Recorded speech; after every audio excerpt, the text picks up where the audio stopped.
I was about to break some big news to my family. Instead, they disowned me over my choices. I didn't give in, holding my ground despite the pressure. A few months later, they were the ones apologizing, but it wasn't what I expected. I never thought it would come to this. My name's Clara. I'm 28, and I've always been the quiet one in my family. You know the type? The person who sits back, watches the drama unfold, and tries to stay out of the way. Well, that all changed last summer when I finally decided to stand up for myself and make a life-changing decision that didn't sit well with anyone. It started out innocently enough. I was working a stable 9-to-5 job at a marketing agency, living in a modest apartment downtown. Everything was going fine, but I had this feeling that I was meant for something more. I wasn't passionate about my job, and I've been toying with the idea of switching careers for a while, but not just any career. I wanted to open a small business. It seemed like the kind of risk that could pay off in the long run, but it was also terrifying. I didn't tell my family. At first, that would have been a mistake. My parents, especially my mother, have always been the type to push me toward more conventional choices. They've always been about stability, safety, and keeping up appearances. And let's just say my choices in life didn't exactly align with that. Fast forward a few months, and I was ready. I had saved enough money to invest in a small boutique shop. I found the perfect location in a developing area of the city, a place with a lot of potential. The plan was simple. I'd focus on handmade goods, crafts, and sustainable products, things I was passionate about. It felt right, but there was one problem. I had to tell my family now. I'll be honest. I was nervous. I was about to go against everything they had taught me, the right path, but I had to do it. I was tired of being stuck in a job I didn't care about, and maybe, just maybe, I could show them that I was capable of more than they thought so. I called a family dinner. My parents, my brother, Nathan, and his wife, Lily. Everyone was there. It was supposed to be a casual gathering, but in my mind, it was the moment of truth. I could feel the tension in the air as I sat down. My parents were already discussing Nathan's latest promotion at work. Of course, he had to one-up me, and I was just waiting for the right moment. Finally, I couldn't take it anymore. I took a deep breath, cleared my throat, and said, I have something to share with you guys. My mom raised an eyebrow. What is it now, Clara? I smiled nervously, but there was a certain determination in my voice. I'm starting my own business. I found a location. I've saved up the money, and I'm going for it. The room went dead silent. My dad looked up from his plate and gave me a look that could have frozen a volcano. What do you mean you're starting a business? You have a perfectly good job. Why would you throw that away just for some little shop? I wised at the way he said little shop, but I pressed on. It's not just a little shop, Dad. It's something I've always wanted to do, and I believe it'll work. Nathan snorted from across the table. Oh, here we go, he muttered under his breath. Another one of Claire's grand ideas you're going to waste. Your savings on some pipe dream, and then what? Come crawling back to Mom and Dad? When it fails, my mom sighed, shaking her head. Clara, you've always been so impulsive. You're throwing away your future. You could lose everything I held. My ground? I know the risks, Mom, but I'm not going to sit around forever, wondering what if I want to take this chance. But it wasn't just that. It was the way they reacted. It wasn't just disappointment, it was judgment. And from Nathan, it was ridicule. I could see the contempt in his eyes, the way he looked at me like I was a failure waiting to happen. What if it doesn't work out? Nathan pressed, what's your backup plan? Don't have a backup plan, I replied, my voice a little shaky now, but determined. This is my plan. I felt like I was on the edge of a cliff, and my family was trying to pull me back, but the hardest part was still to come. My mom looked at me with a mixture of frustration and worry. Clara, if you go through with this, don't expect us to support you. You'll be on your own. I can't believe you're doing this. And that's when it happened. The words I'd always feared, the ones I never thought I'd hear from my own mother. Maybe it's time you moved out of this house for good. You're not a child anymore. If you can't follow the path we've set for you, then maybe you're not part of this family anymore. There, it was the ultimatum.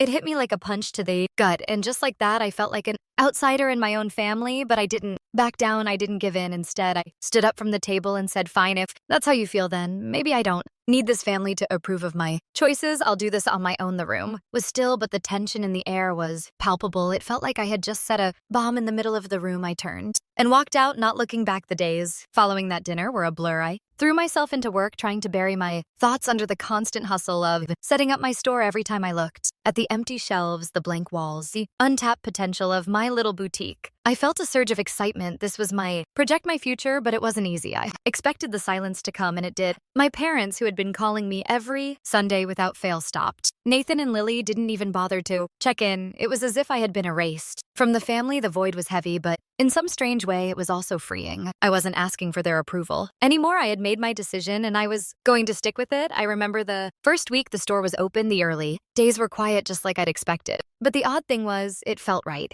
Had my own pace, my own rhythm, and then slowly word spread. People started trickling in, curious, then impressed. I could see the surprise in their eyes. But it wasn't the same feeling I got when I saw my family's reactions. It was a spark of interest, even admiration, and for the first time in a long time, I felt proud of myself. Then a month after opening, my phone rang. The number wasn't familiar, but I answered anyway. Clara. It was my mom. Her voice was tight, and for the first time in weeks, it wasn't full of condemnation. Mom, I said cautiously, unsure of what this call meant.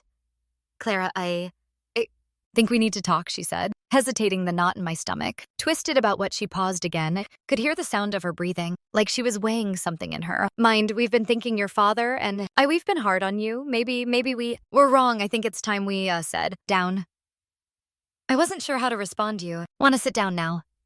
Yes, she said, quickly, like she was afraid I might hang up. I know it's been a while, but I think we should come by your store, see it for ourselves. I was stunned. The last conversation we had ended with them, basically saying they couldn't support me, and here she was suddenly asking to visit my shop. It didn't add up. I agreed, still uncertain, but hoping this could be some sort of breakthrough. After all, I had made it on my own, hadn't I? Maybe this was their way of acknowledging that. Maybe they'd come to realize I was serious about this, and now they were ready to back me. The day they came to visit was strange. I was preparing for the usual wave of guilt and judgment, but when my parents walked in, they didn't come in with their typical critical gaze. They looked surprised. My mom immediately started browsing the shelves, picking up handmade candles, touching the locally made jewelry I had displayed. It almost seemed like she was trying to understand this new life I had created for myself. Nathan and Lily weren't with them. That should have been a clue. After a few minutes, my mom stopped by the counter where I was standing and said, "You've really put a lot of effort into this place, haven't you?"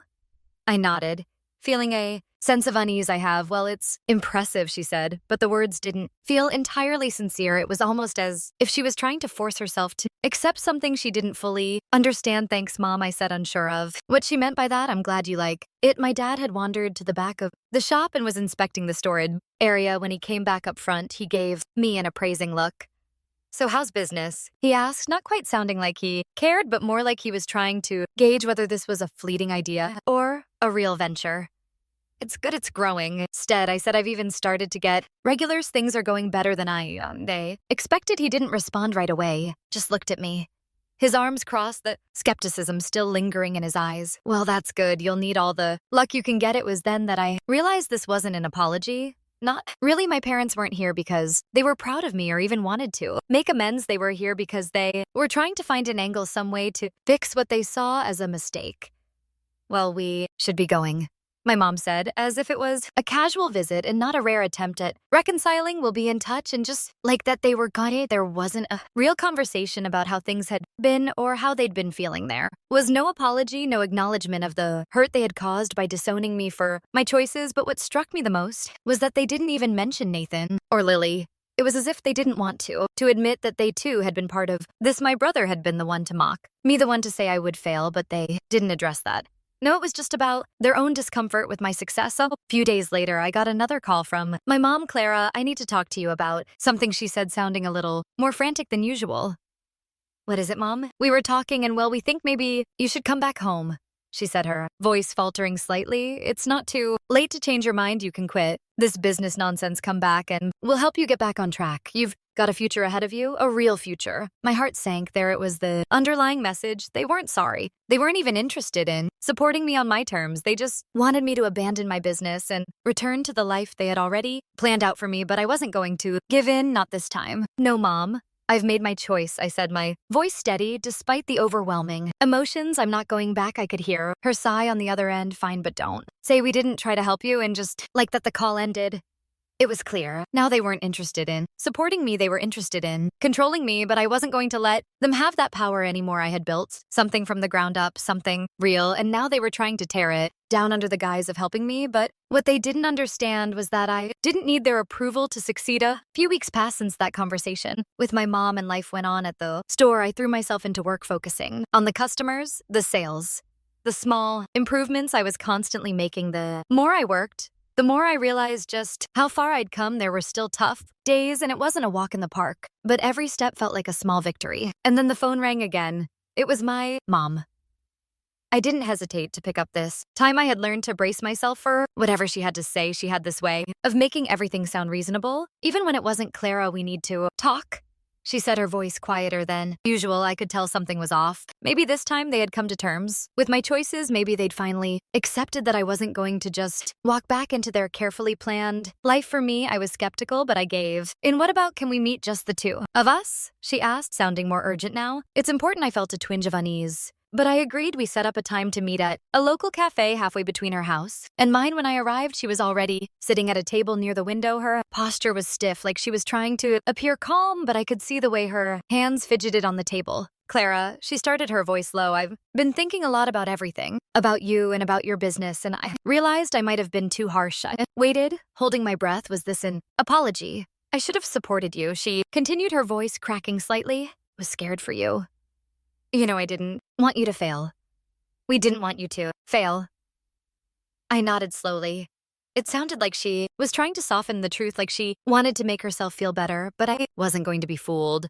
I wasn't going to fall for another round of her guilt tripping. I understand, I said carefully, not wanting to get too defensive too quickly, but that's not how it felt. It felt like you were more concerned about your idea of me than who I really am. Her eyes widened for a moment, like she hadn't expected me to say that, but then she quickly composed herself, her tone shifting almost as if she were trying to push the conversation in another direction.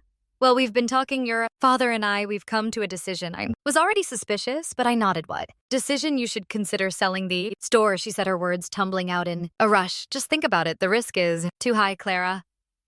I've been looking at the numbers and I can't bear to see you keep struggling. You've got to be realistic. You've been so independent and we respect that, but it's too much. I sat there, frozen for a moment, letting her words sink in. This wasn't a heartfelt apology. This was another attempt to control me. She wasn't offering support. She was offering a solution that fit into her narrow view of what was right. I'm not selling the store, I said, my voice firm this time. This is my choice and it's working. I'm not going to give it up because you're scared. Her expression hardened, and for the first time I saw a flash of frustration in her eyes. Clara, I'm trying to help you. Your father's right. You're putting all your money into something that could fall apart at any moment. You're so stubborn. If you keep going down this path, you'll only end up with nothing. And then what do you really think will help you pick up the pieces? The accusation stung. It was like she was taking all my hard work and throwing it back in my face as if it meant nothing. I'm not asking you to bail me out, I said, trying to stay calm. I just want you to respect my decision. Her voice dropped, lower almost to a whisper. But you're ruining your life, Clara. Your father doesn't even want to talk about it anymore. We can't just sit here and watch. You're self-destruct. Her words hung in the air, but I didn't let them weigh me down. I knew what this was. It was about control, about keeping me in line. Wasn't a little girl anymore, and I wasn't going to let them manipulate me like I used to. I think I'm done here, I said, standing up abruptly. I don't need to hear any more of this. My mom stood up, too, but she was too late to stop me. Clara, please just listen, I shook my head, cutting her off. No, I'm not selling the store. I'm not giving up, and I'm not going to keep having this conversation. Left the cafe without looking back, the tension still thick between us. She hadn't apologized. She hadn't even tried to understand. All she wanted was for me to follow her path, and I refused. After that final conversation with my mom, I kept my head down, pouring every ounce of energy I had into the store. The sales were steady.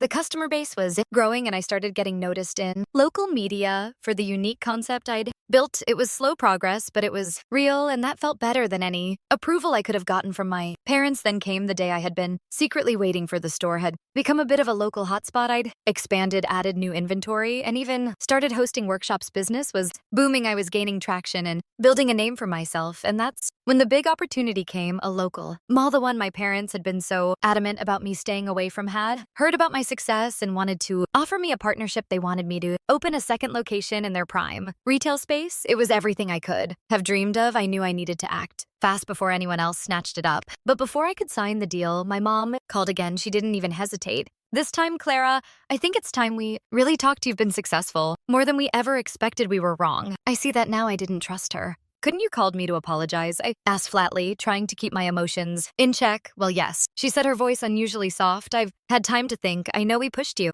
too hard. Maybe we've been too critical. Maybe you were right all along. I want to make things right. I didn't know if I should be relieved or angry, but I kept my guard up. What do you want from me, Mom? I don't want anything from you, Clara, she replied. I just want to support you. I see how hard you've worked, and I'm proud of you. I'd like to make it up to you. Somehow it all sounded too good to be true, and something about her voice made me uneasy. I wasn't going to let my guard down that easily. So I responded cautiously. What do you have in mind? Want to help you with your business, she said. Your father and we can provide you with some financial support to expand alone if that's something you'd consider. You don't have to do it alone anymore. I took a deep breath before responding. You know, Mom, this really is generous of you, but I don't need your money. What I need is your respect, and I'm afraid I'm still waiting on that. There was silence on the other end, and for a moment I wondered if maybe she was finally hearing me.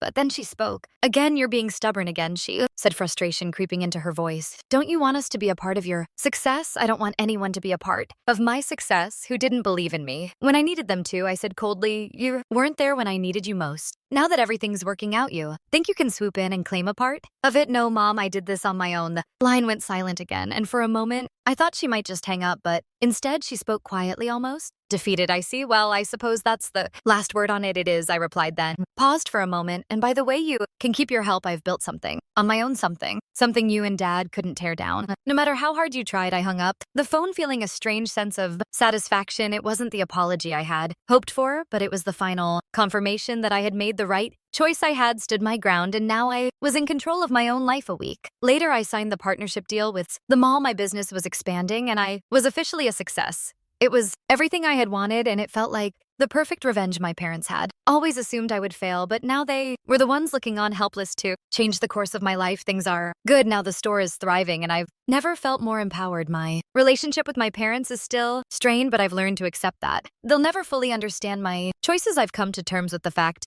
that I don't need their approval to be happy or successful. So I guess my question is, am I the a-hole here? Should I have let them in when they finally reached out, or did I make the right call by sticking to my guns and building something on my own? I'd love to hear your thoughts.